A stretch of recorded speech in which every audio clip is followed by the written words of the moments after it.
There's a certain kind of man who never seems to chase, and yet everything he wants finds its way to him.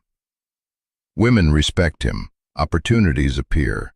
His presence alone shifts the energy in a room. And if you ask him what his secret is, he'll probably shrug, because to him, it's not a strategy, it's just who he is. But here's what he knows that most men don't.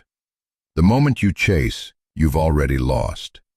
Not because wanting something is wrong, but because chasing reveals something deeper, a lack inside you that you're hoping someone else will fill. And people, especially women, can feel that. They might not name it, but they sense it. The energy of need, the scent of desperation, the quiet panic underneath the charm, and it repels them. Not because they're cruel, but because they're looking for someone rooted, someone who doesn't need them to feel whole. Someone whose life is already full, whose mission is already clear. And whatever they add to it, it's a bonus, not the foundation. That's what this law is about, the brutal law of never chasing. It's not about playing games or pretending you don't care. It's about building a life so solid, so purposeful, so internally aligned, that you become a force of gravity, and the right things, the right people, the right woman, comes to your strength, because strength doesn't beg, it attracts. The problem, why men chase and what it costs them. Let's start with the uncomfortable truth. Most men chase because they're afraid. Afraid she'll lose interest. Afraid someone else will take her. Afraid that if they don't act fast, constantly, desperately, they'll end up alone. And so they text too much. They over-explain. They try to prove their worth. They make themselves available at all times. They sacrifice their boundaries, their time, their self-respect, all in the hope that she'll finally see their value. But here's the paradox. The more you chase, the less valuable you appear. Because value isn't proven through pursuit. It's demonstrated through presence, through having something real to offer, through being a man who isn't shaken by the possibility of loss. Marcus Aurelius wrote, "You have power over your mind, not outside events. Realize this, and you will find strength." And that's the key. When you chase, you're placing your power in her hands. You're saying, "I need you to validate me. I need you to choose me. Without you, I'm less." And no matter how attracted she was at first, that energy will push her away, because it's not confidence, it's compensation. And deep down, everyone knows the difference. Think about it. When you're chasing, what are you actually doing? You're trying to convince her. But attraction isn't logical, it's felt. You can't argue someone into wanting you. You can't explain your way into being desired. And the more you try, the more you prove that you don't understand the game. Because the game isn't about words, it's about energy. It's about who you are when no one's watching. It's about whether your life has weight, direction, meaning, independent of her approval. That's what she's really testing for. Not whether you like her, she already knows that, but whether you like yourself enough to walk away if this doesn't serve you. The Stoic foundation, outcome independence. The Stoics had a term for this, outcome independence. It means you act from principle, not from attachment to results. You do what's right, what's aligned, what honors your values, and then you let go of the outcome, because the outcome isn't fully in your control. Epictetus said it clearly, "Make the best use of what is in your power, and take the rest as it happens." What's in your power? Your character, your choices, your standards, your behavior. What's not in your power? Whether she texts back, whether she stays, whether she sees your worth. And the moment you tie your peace to things outside your control, you become a slave to circumstance. You lose your center. You start performing instead of being. And that performance? It's exhausting. It's why so many men feel drained after dating, because they've been wearing a mask, playing a role, trying to be what they think she wants, instead of simply being who they are. and trusting that the right woman will resonate with that. Outcome. Independence doesn't mean you don't care. It means you care more about your integrity than her approval. You care more about living true than being chosen.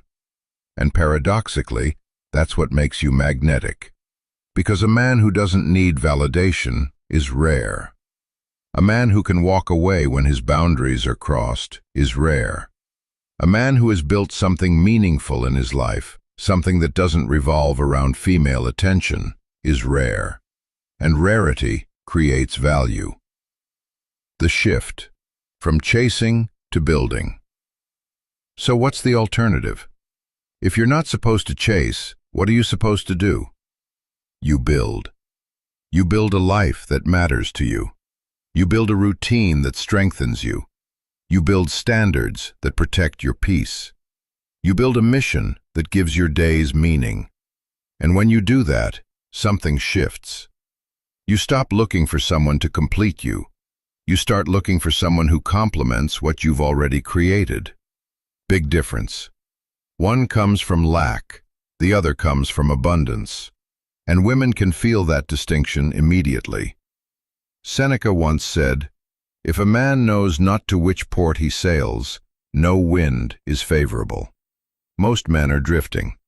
They don't know what they want, where they're going, or who they're becoming.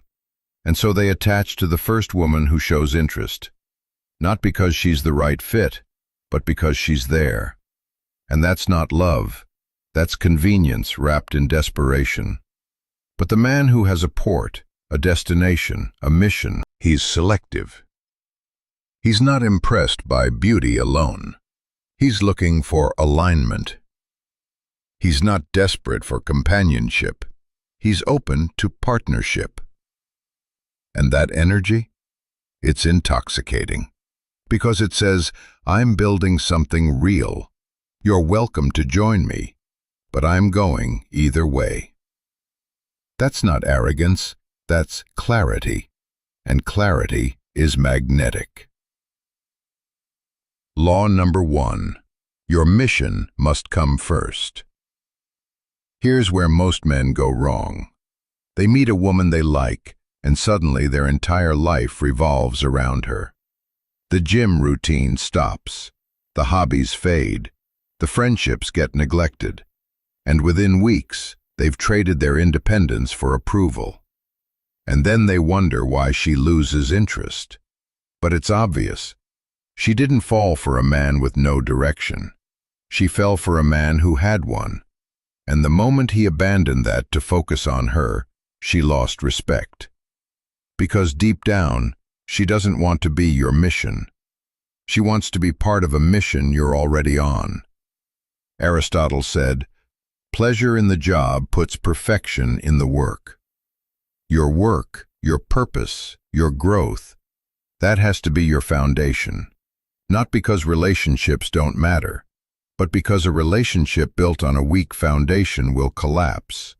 If your happiness depends on her, you're already in trouble. If your identity is tied to whether she stays or goes, you're already fragile. But if your life is solid, if you have goals you're working toward, passions you're pursuing, values you're living by, then her presence is a gift, not a necessity. And that distinction changes everything. She can feel it in the way you move through the world, in the way you don't panic when she pulls back, in the way you don't over-text or over-explain, in the way you remain grounded even when things are uncertain. That groundedness, that's strength. And strength doesn't chase, it attracts. Law number 2. Silence is more powerful than explanation. When a woman tests you, and she will, most men fail immediately. They explain, defend, justify. They try to win her over with logic, with reassurance, with proof of their worth. But here's the truth. Every word you use to defend yourself weakens your position. Because strength doesn't need to be explained, it's felt. The moment you start justifying your value, you've already signaled that you doubt it. And if you doubt it, why should she believe it? The Stoics practiced strategic restraint. They understood that not every provocation deserves a response. Not every question requires an answer. Sometimes the most powerful thing you can do is stay silent. Let her wonder. Let her sit with the uncertainty. Let her feel the space you create when you refuse to chase. Because in that space, something important happens. She starts to question whether she has the power she thought she had. And that recalibration, it's necessary. It reminds her that you're not desperate, not controllable, not waiting by the phone. You're busy building something that matters. And whether she's part of it or not, you're going to be fine. Epictetus taught, if someone succeeds in provoking you, realize that your mind is complicit in the provocation. So when she tests you, when she's vague, distant, or moody, don't react. Don't scramble to fix it. Don't flood her with attention, hoping it'll smooth things over. Just breathe. Stay in your center. Continue your day. And if she reaches out, respond with calm, not relief. If she doesn't, your peace remains untouched. That's power. That's the kind of composure that makes a woman think twice before playing games. Because she realizes you're not someone she can manipulate. You're someone she has to respect. Law number 3. Let distance create desire. Proximity breeds comfort. Comfort breeds complacency. And complacency kills attraction. That's why the men who are always available, always texting, always trying to be close, they lose her. Not because she doesn't like them, but because there's no tension, no mystery, no space, no longing. Seneca once said, sometimes even to live is an act of courage. And sometimes the most courageous thing you can do in a relationship is create space, not out of manipulation, but out of self-respect, because you have a life to live. You have goals that require your attention. You have a mission that doesn't pause for anyone. And when you disappear into that mission, when you go quiet, when you pull back, when you focus on yourself, something powerful happens. She notices. She wonders what you're doing. She starts to feel your absence. And if there was real connection there, she'll reach out, not because you tricked her, but because the space reminded her of what she values. And if she doesn't, then you have your answer. And you move on without resentment, without bitterness, because you were never chasing. You were simply being yourself. And the right woman will come to that. Carl Jung said, the privilege of a lifetime is to become who you truly are.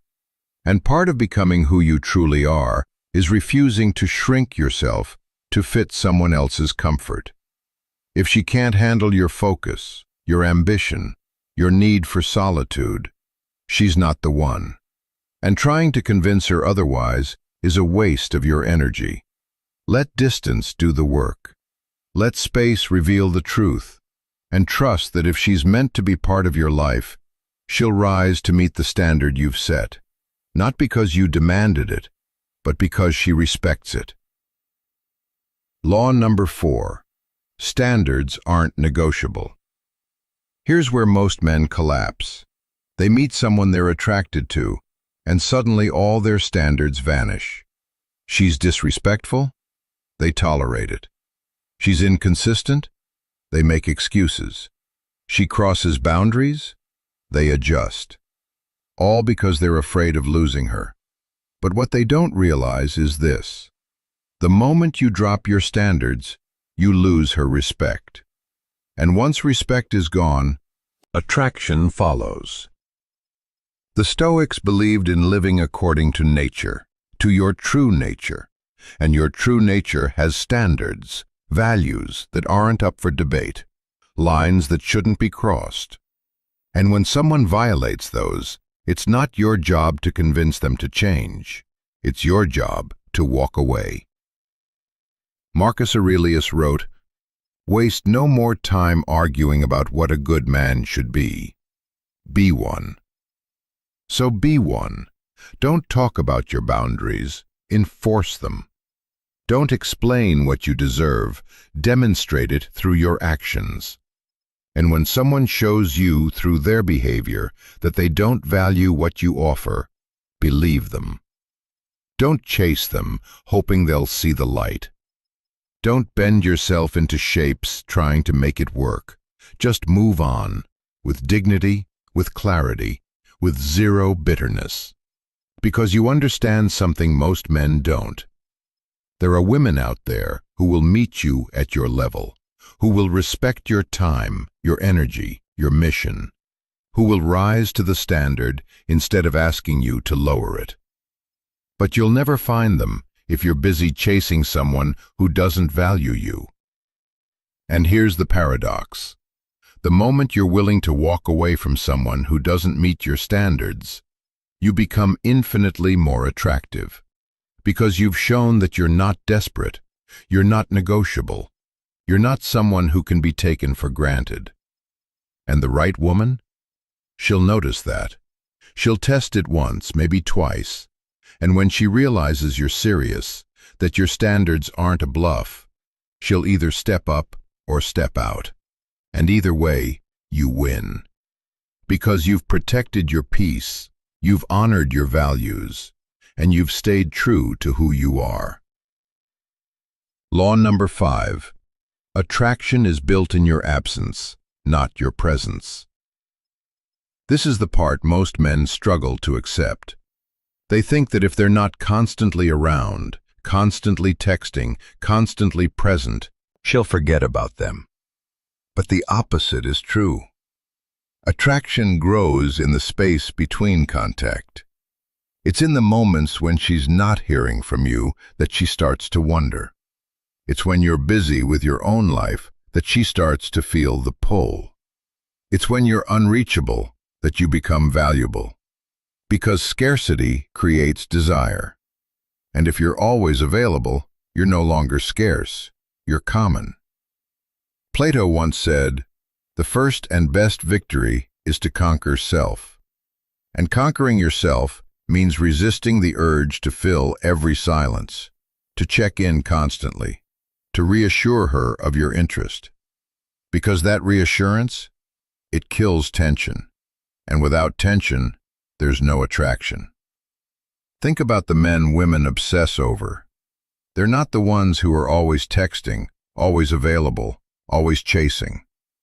They're the ones who are hard to reach, the ones who have lives that don't revolve around female validation, the ones whose attention feels earned, not given.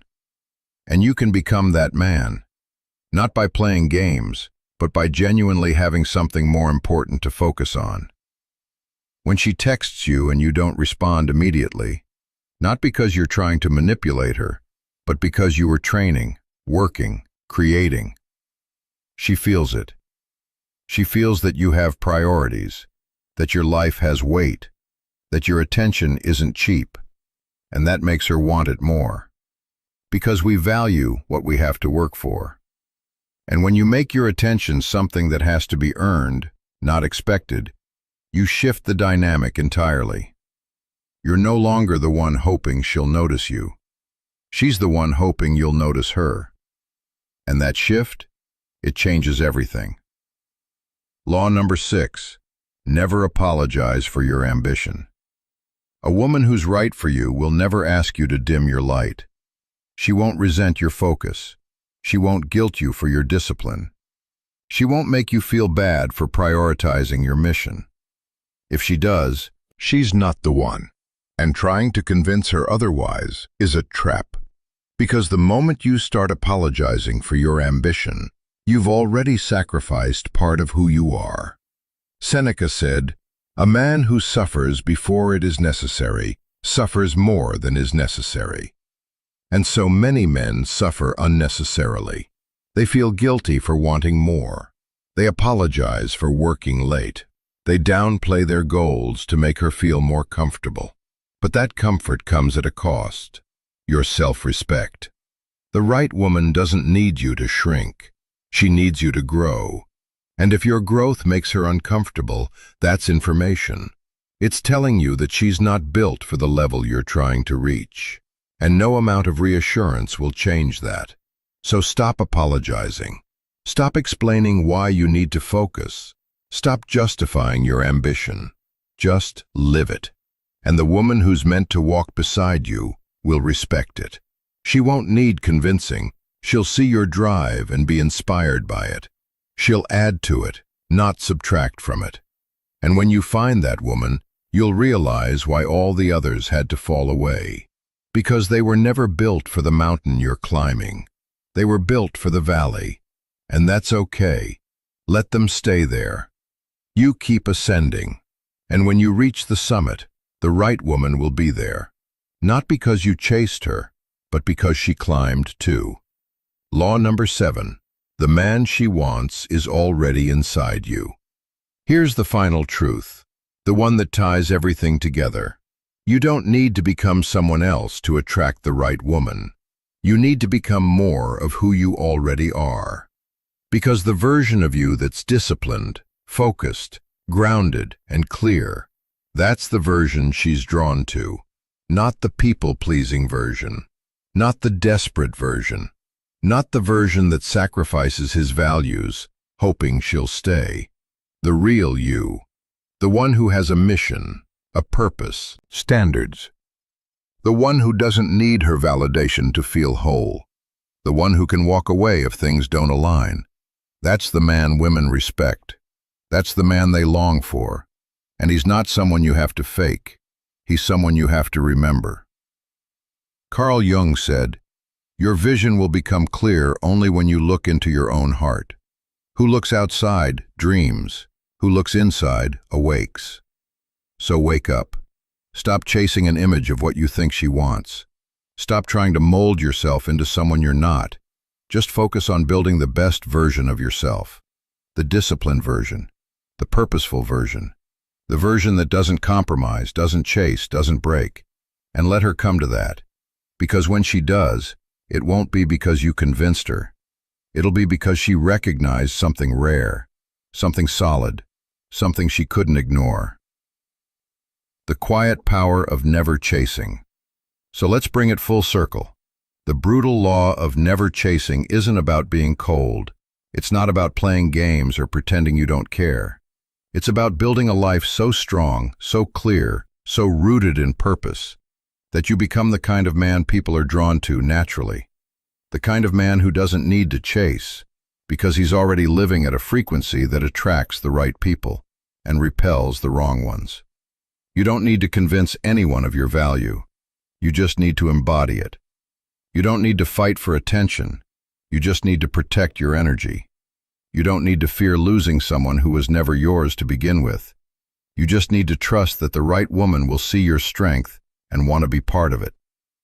Marcus Aurelius wrote, "Very little is needed to make a happy life. It is all within yourself, in your way of thinking." And that's where it starts, with the way you think about yourself, about relationships, about what you're willing to accept and what you're willing to walk away from. When you shift that thinking, when you stop chasing and start building, everything changes. Not overnight, but steadily, quietly, powerfully. The right woman will notice. She'll feel the shift. She'll see that you're not like the others. And when she reaches out, you'll know it's genuine. Because you didn't beg for it. You earned it by becoming the kind of man worth choosing. So stay focused, stay grounded, keep building. And remember, the quiet work you do today is shaping the strength they'll never see coming. Let her come to your strength. Don't chase hers. If this resonated, the next video will show you how to build the kind of presence that commands respect without saying a word. Watch it now. Stay focused, stay grounded,